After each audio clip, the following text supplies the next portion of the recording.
ED যেটা file করেছিল, যেটাতে আমি অ্যাপিয়ার করেছিলাম মমতা ব্যানার্জির হয়ে, Mamata Banerjee as chairperson of all India Trinamool Congress, not chief minister of West Bengal. ঠিক আছে, সেই মামলাটা ইডি টাইম চেয়েছে। একজন মুখ্যমন্ত্রী যখন একটা রেড চলাকালীন বগলদাবা করে জিনিসপত্র স্ন্যাচ করে নিয়ে আসে, তো সেদিনই তো গোটা রাজ্য সরকার কেন গোটা রাজ্যের মানুষের মুখ পুড়েছে। আবার নতুন করে এখানে মুখ পুড়বে কি? এটা তো হওয়ারই ছিল, খারিজ তো করারই কথা। উনি বলেন চোরের মায়ের বড় গলা, তো উনি ওই বড় গলা করে এগুলো করতে এসছেন, তার মানে উনি চোরের মা, তাই বড় গলায় চিৎকার করে আবার হাইকোর্টে মামলাটা ফাইল করতে এসছেন। লালবাজারে আগুন লেগেছে, সেটা নিয়ে মানুষের তৎপর হওয়া উচিত ছিল। কতগুলো মানুষের পেটের ভাত আজকে চলে গেল, কতগুলো পরিবার কতগুলো বসে গেল যে কালকে তারা কি খাবে তার সংস্থা নেই। একটা কোনো মিডিয়ার সেটা নিয়ে হেলদোল নেই, একটা রাজ্য সরকারের মুখ থেকে সে কথা নিয়ে বেরোচ্ছে না। অথচ প্রতিটা টিভি চ্যানেলে, আমি কোর্টে বসেই দেখলাম, প্রতিটা টিভি চ্যানেলেই ওই সস্তার রাজনীতি ইডিকে নিয়ে হয়ে যাচ্ছে। যাদের পকেটের পয়সা তাদের জন্যে সরকার, আর তাদের জন্যে মিডিয়া, এখনও সেটাই হয়ে রয়েছে। এই আর কি। বিধান রায় তার বসত বাড়িটাও দিয়ে গেছে, প্রফুল্ল সেন লোকের দাওয়ায় গিয়ে মৃত্যুবরণ করেছে। সেই স্যাক্রিফাইসগুলো কাদের আছে? কারণ নেই। এদের ইতিহাসটাই হচ্ছে চোরের ইতিহাস। মমতা ব্যানার্জি নবান্ন থেকে এসেছে, উনি কিন্তু চোরকে মানে যাতে শাস্তি না পায় তার জন্য জৈনের বাড়িতে ছুটে গিয়েছিলেন। কিন্তু নবান্নর যেই শুকনো মুখগুলো যারা লালবাজারের ফুটপাতে পড়ে রইল, নবান্ন থেকে কিন্তু তার কোনো তিনি তো আসেনি, কোনো প্রতিনিধি এসেছে বলেও আমার মনে হয় না। বিজেপিরা মিছিল করে, বিজেপিরা ভুল বোঝায়, বিজেপিরা আমাদের ইতিহাস নষ্ট করে, বিজেপিরা আমাদের শিল্প নষ্ট করে, নাহলে মণিকর্ণিকা ঘাটটাকে ওরকম করে শেষ করে দিচ্ছে। তো অনেক দিন ধরেই চলছিল। ভোটের আগে কেন হচ্ছে তুমি দাদামণিকে জিজ্ঞেস করো, কারণ তোমাদের সঙ্গে সিট অ্যাডজাস্টমেন্টটা ভালো করবে বলেই তাই দাদামণি তোমাদেরকে একটু খোঁচাচ্ছে, এ তো স্বাভাবিক কথা। অথবা এই মকর সংক্রান্তির নলেন গুড় কম পড়েছে ওখানে, বা নারকেলটা এখান থেকে যায়নি, সেই জন্যেই ওনারা পাঠিয়েছেন, এছাড়া আর কি হতে পারে। হয়তোবা তাদের কিছু ভাগেতে কম পড়েছে, টাকা গোনার মেশিনটা নিয়ে সঠিক টাকাটা গুনে ফেলেছে, ফলে নরেন্দ্র মোদী সরকারের পকেটে কিছু ঢোকেনি, যার জন্যে ওরা এত চিৎকার করছে। ইডি স্ক্যানারে তো শুভেন্দু অধিকারী নিজে ছিলেন, আজকে ধোয়া তুলসী পাতা হয়ে গেছেন নাকি উনি? আমার বাড়ির থেকে যারা 2010 সালে এখান থেকে চলে গেছে, সেই তাদের নাম পর বলে আসা সত্ত্বেও, এবারেও বারণ করা সত্ত্বেও, এবারেও তাদের নাম কিন্তু ভোটার লিস্টে তুলেছে। আমি অবজেকশন করে এসেছি, জানি না এর পরের বারে ফাইনাল ভোটার লিস্টে আসবে কিনা। এবং সেখানে বিএলও বলছে না, তৃণমূলের বিএলএ আর বিজেপির বিএলএ বলেছে এটাকে রাখতে, তার মানে কি হাত ধরাধরি হয়ে গেছে, গোলটা বড় হয়ে যাবে তাদের। এই আর কোনো একজন সাংবাদিক, আমি নাম বলবো না, তিনি বলেছেন কালকে কি শুভেন্দু অধিকারী কি বলবে আজকে রাত্রে, সেটা রাত্রির বেলায় ফোনে ঠিক করে কথা বলে নেন যে কালকে আমি কি দোষারোপ করব। তো এগুলো হয়। এখান থেকে বিজেপির কতগুলো এমপি জিতেছে আর কটা পূর্ণমন্ত্রী হয়েছে? কংগ্রেসের আমলে এখান থেকে কটা এমপি জিততো আর কটা পূর্ণমন্ত্রী থাকতো? তাহলে কারা বাংলার ভালো চেয়েছে আর কারা বাংলার ক্ষতি চাইছে, এবার সেটা আপনারা বিচার করুন। যদি তৃণমূলের করা মামলা, ইডির বিরুদ্ধে যে মামলা হয়েছিল সেই মামলা হাইকোর্ট খারিজ করে দিল, কোথাও গিয়ে কি আবারও রাজ্য সরকারের মুখ পুড়ল? মুখ পোড়াই তো, রাজ্য সরকার তো মুখ পোড়া, আবার এর মুখটা পুড়বে কোথায়? একজন মুখ্যমন্ত্রী যখন একটা রেড চলাকালীন বগলদাবা করে জিনিসপত্র স্ন্যাচ করে নিয়ে আসে, তো সেদিনই তো গোটা রাজ্য সরকার কেন গোটা রাজ্যের মানুষের মুখ পুড়েছে। আবার নতুন করে এখানে মুখ পুড়বে কি? এটা তো হওয়ারই ছিল, খারিজ তো করারই কথা। উনি বলেন চোরের মায়ের বড় গলা, তো উনি ওই বড় গলা করে এগুলো করতে এসছেন, তার মানে উনি চোরের মা, তাই বড় গলায় চিৎকার করে আবার হাইকোর্টে মামলাটা ফাইল করতে এসছেন। কেন ইডির বিরুদ্ধে মামলা হবে? আমরা তো জানি ইডিকে নিশ্চয়ই ইডির ওপর এটা কোর্ট থেকে বা কোথা থেকেও এটা একটা নির্দেশিকা থাকে ইডির ওপর যে এখানে রেড করতে হবে। এরকম কোনো কথা নেই যে আমি রেড করতে যাব আগে আমি তোমাকে জানিয়ে যাব। আমি তো এটা জানতাম না যে আগে এরকম করে বলে। তা এনাদের কথা হচ্ছে যে চোরকে বলবে তুমি সাবধানে থাকো, আমি তোমার বাড়িতে পুলিশ আমি আসছি, এটা বলে? লালবাজার কি তাই করে যায় লোকের বাড়িতে ধরতে? আমার তো জানা নেই। কথা হচ্ছে ভোটের আগে কেন ইডি রেড হচ্ছে? কথা হচ্ছে যে এটা তো অনেক দিন ধরেই চলছিল। ভোটের আগে কেন হচ্ছে তুমি দাদামণিকে জিজ্ঞেস করো, কারণ তোমাদের সঙ্গে সিট অ্যাডজাস্টমেন্টটা ভালো করবে বলেই তাই দাদামণি তোমাদেরকে একটু খোঁচাচ্ছে, এ তো স্বাভাবিক কথা। অথবা এই মকর সংক্রান্তির নলেন গুড় কম পড়েছে ওখানে, বা নারকেলটা এখান থেকে যায়নি, সেই জন্যেই ওনারা পাঠিয়েছেন, এছাড়া আর কি হতে পারে? অবশ্যই আবার এর আগেও যখন হয়েছিল রিডি বারবার রেড করছে, অভিষেকের বাড়ি রেড করতে এলো, পরের দিনই দেখলাম ধুতি পাঞ্জাবি, ভাইফোঁটার ধুতি পাঞ্জাবি মিষ্টি সব চলে গেল। তাটার কি আছে, মালদার ভালো ভালো আমগুলো সব চলে গেল দিল্লিতে, তা কেন গেল?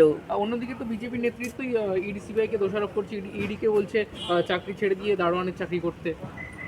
হয়তোবা তাদের কিছু ভাগেতে কম পড়েছে, টাকা গোনার মেশিনটা নিয়ে সঠিক টাকাটা গুনে ফেলেছে, ফলে নরেন্দ্র মোদী সরকারের পকেটে কিছু ঢোকেনি, যার জন্যে ওরা এত চিৎকার করছে। আর কারা চিৎকার করছে, কে ছিল ইডির স্ক্যানারে? তো শুভেন্দু অধিকারী নিজে ছিলেন, আজকে ধোয়া তুলসী পাতা হয়ে গেছেন নাকি উনি? শুভেন্দু অধিকারী এখন বলছেন যে আমি যে আইনি নোটিশ পাঠিয়েছিলেন তিনি মমতা বন্দ্যোপাধ্যায়কে, সেই আইনি নোটিশে এখনও তিনি কোনো জবাব দেননি। শুভেন্দু অধিকারী বলছেন আমার আইনি নোটিশের কোনো জবাব খুঁজে পাননি, এবার আদালতে দেখা হবে। তা করুক না, তা সবার জন্য আদালত খোলা রয়েছে, তো করছেন না কেন? এত দেরিতে কেন? প্রথম কথা হচ্ছে আইনি নোটিশ এত দেরিতে কেন? আগেই তো করার কথা হচ্ছিল, তা এত দেরিতে করবে কেন? এই যে শোকাশুকির গল্প, এ তো আজকে থেকে না অনেক দিন ধরে চলে আসছে। এখন পিঠে ভাগে একটু কম পড়েছে বলে এখন এই লাফালাফিটা চলছে, আর কিছুই না। অন্যদিকে লালবাজারে যে আগুন লেগেছে সেটা নিয়ে তো কেউ কোনো কথা এটাই তো হচ্ছে ঘটনা, যে লালবাজারে আগুন লেগেছে সেটা নিয়ে মানুষের তৎপর হওয়া উচিত ছিল। কতগুলো মানুষের পেটের ভাত আজকে চলে গেল, কতগুলো পরিবার কতগুলো বসে গেল যে কালকে তারা কি খাবে তার সংস্থা নেই। একটা কোনো মিডিয়ার সেটা নিয়ে হেলদোল নেই, একটা রাজ্য সরকারের মুখ থেকে সে কথা নিয়ে বেরোচ্ছে না। অথচ প্রতিটা টিভি চ্যানেলে, আমি কোর্টে বসেই দেখলাম, প্রতিটা টিভি চ্যানেলেই ওই সস্তার রাজনীতি ইডিকে নিয়ে হয়ে যাচ্ছে। যেটা কারণ ওটা বড় লোকেদের চিরকালই হয়েছে, যাদের পকেটের পয়সা তাদের জন্যে সরকার আর তাদের জন্যে মিডিয়া, এখনও সেটাই হয়ে রয়েছে, এই আর কি। মানে বর্তমানে সরকারের সামনে ভোটে যে ইস্যু হওয়ার দরকার সেই ইস্যুগুলো বর্তমানে রাজনীতিতেই সীমাবদ্ধ। আবার কি মানুষের জন্য কে ভেবেছে? একমাত্র কংগ্রেস ছাড়া কেউ মানুষের জন্য ভাবেনি, যার জন্যে নিজের বাড়িটাও দান করে গেছে। যে মালদা জেলা নিয়ে আমরা এত গর্ব করি কেন?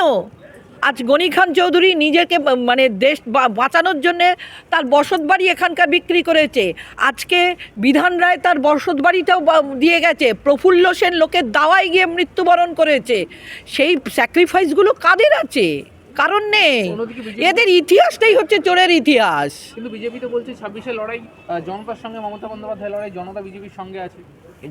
সে কি আছে পরেই বুঝতে পারবে জনতা কার সঙ্গে আছে। ভোটিং মেশিনগুলো ঠিকঠাক করুক না, ভোটার মেশিন ছেড়ে আবার আসুক না। আমরা যেরকম মানে ব্যালটে ভোট দিতাম সেই ব্যালটে আসুক না, তখন দেখা যাবে কত ধানে কত চাল।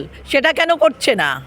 আর এই তো দেখতে পাচ্ছেন এসআইআরের নামে তো কত রকম নোংরামো হয়েই চলেছে। কি বলবেন? সেখানেও তো দু দলের কি ভীষণ মিল, আমি তো দেখলাম। আমার বাড়ির ব্যাপার নিয়েই আমি দেখেছি।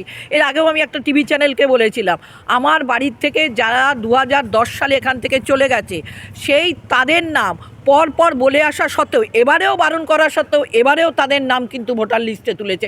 আমি অবজেকশন করে এসেছি, জানি না এর পরের বারে ফাইনাল ভোটার লিস্টে আসবে কিনা। এবং সেখানে বিএলও বলছে না, তৃণমূলের বিএলএ আর বিজেপির বিএলএ বলেছে এটাকে রাখতে।